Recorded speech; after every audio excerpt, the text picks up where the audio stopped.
മത്തായി അധ്യായം 10. അനന്തരം അവൻ തന്റെ 12 ശിഷ്യന്മാരെയും അടുക്കൽ വിളിച്ചു അശുദ്ധാത്മാക്കളെ പുറത്താക്കുവാനും സകലവിധ ദീനവും വ്യാധിയും പൊറപ്പിപ്പാനും അവർക്ക് അധികാരം കൊടുത്തു. 12 അപ്പൊസ്തലന്മാരുടെ പേരാവിത്.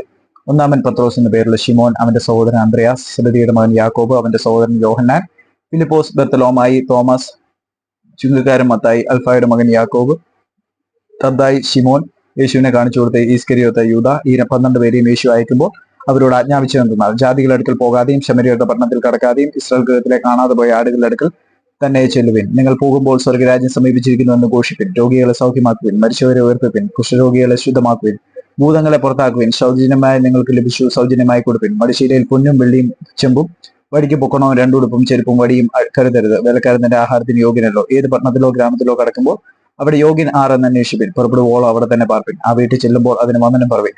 വീട്ടിന് യോഗ്യത ഉണ്ടെങ്കിൽ നിങ്ങളുടെ സമാധാനം അതിന്മേൽ വരട്ടെ. യോഗ്യതയില്ല എന്ന് വരികിൽ സമാധാനം നിങ്ങളിലേക്ക് മടങ്ങിപ്പോരട്ടെ. ആരെങ്കിലും നിങ്ങളെ കൈക്കൊള്ളാതെയും നിങ്ങളുടെ വചനങ്ങളെ കേൾക്കാതെയും എന്നാൽ ആ വീടോ പട്ടണമോ വിട്ടു പോകുമ്പോൾ നിങ്ങളുടെ കാലിലെ പൊടി തട്ടിക്കളവിൻ. ന്യായവിധി ദിവസത്തിൽ ആ പട്ടണത്തെക്കാൾ സോദോമ്യരുടെയും ഗമോര്യരുടെയും ദേശത്തിന് സഹിക്കാവതാവുമെന്ന് ഞാൻ സത്യമായിട്ട് നിങ്ങളോട് പറയുന്നു. ചെന്നായ്ക്കളുടെ നടുവിൽ ആടിനെ പോലെ ഞാൻ നിങ്ങളെ അയക്കുന്നു. ആകയാൽ പാമ്പിനെ പോലെ ബുദ്ധിയുള്ളവരും പ്രാവിനെ പോലെ കളങ്കമില്ലാത്തവരുമായിരിക്കും. മനുഷ്യരെ സൂക്ഷിച്ചുകൊള്ളുവിൻ.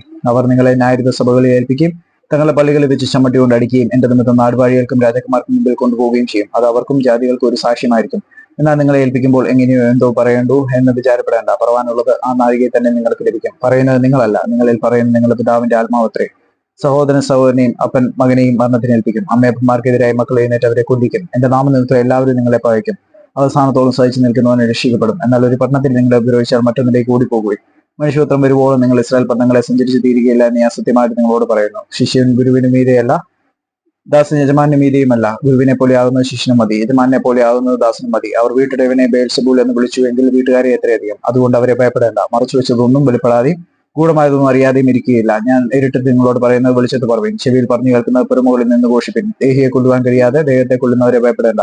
ദേഹിയെയും ദേഹത്തെയും നരകത്തിൽ നശിപ്പിക്കാൻ കഴിയുന്നവനെ തന്നെ ഭയപ്പെടുവിൻ. കാശിന് 2 കുരുകിൽ വിളിക്കുന്നില്ലയോ? അവയിൽ ഒന്നുപോലും നിങ്ങളുടെ പിതാവ് സമ്മതിക്കാതെ നിലത്ത് വീഴുകയില്ല. എന്നാൽ നിങ്ങളുടെ തലയിലെ രോമവും എല്ലാം എണ്ണപ്പെട്ടിരിക്കുന്നു. ആകയാൽ ഭയപ്പെടേണ്ട. ഏറിയ കുരുവിടുകളെക്കാളും നിങ്ങൾ വിശേഷതയുള്ളവരല്ലോ. മനുഷ്യരുടെ മുമ്പിൽ എന്നെ ഏറ്റു പറയുന്ന ഏവനെയും സ്വർഗസ്വനായ എന്റെ പിതാവിന് മുമ്പിൽ ഞാനും ഏറ്റു പറയും.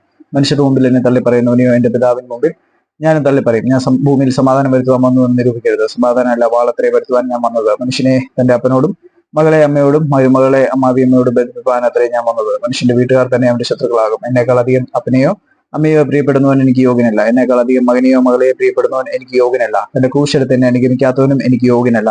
തന്റെ ജീവനെ കണ്ടെത്തിയവൻ അതിനെ കളയും. എന്റെ നിമിത്തം തന്റെ ജീവനെ കളഞ്ഞവൻ അതിനെ കണ്ടെത്തും. നിങ്ങളെ കൈക്കൊള്ളുന്നവൻ എന്നെ കൈക്കൊള്ളുന്നു. എന്നെ കൈക്കൊള്ളുന്നവൻ എന്നെ അയച്ചവനെ കൈക്കൊള്ളുന്നു. പ്രവാചകൻ എന്ന് വെച്ച് പ്രവാചകനെ കൈക്കൊള്ളുന്നവന് പ്രവാചകന്റെ പ്രതിഫലം ലഭിക്കും. നീതിമാൻ എന്ന് വെച്ച് നീതിമാനെ കൈക്കൊള്ളുന്നവന് നീതിമാന്റെ പ്രതിഫലം ലഭിക്കും. ശിക്ഷൻ എന്ന് വെച്ച് ഈ ചെറിയ ഒരുത്തനെ ഒരു പാനപാത്രം തണ്ണീർ മാത്രം കുടിപ്പാൻ കൊടുക്കുന്നവന് പ്രതിഫലം കിട്ടാതെ പോകുകയില്ല എന്ന് ഞാൻ സത്യമായിട്ട് നിങ്ങളോട് പറയുന്നു.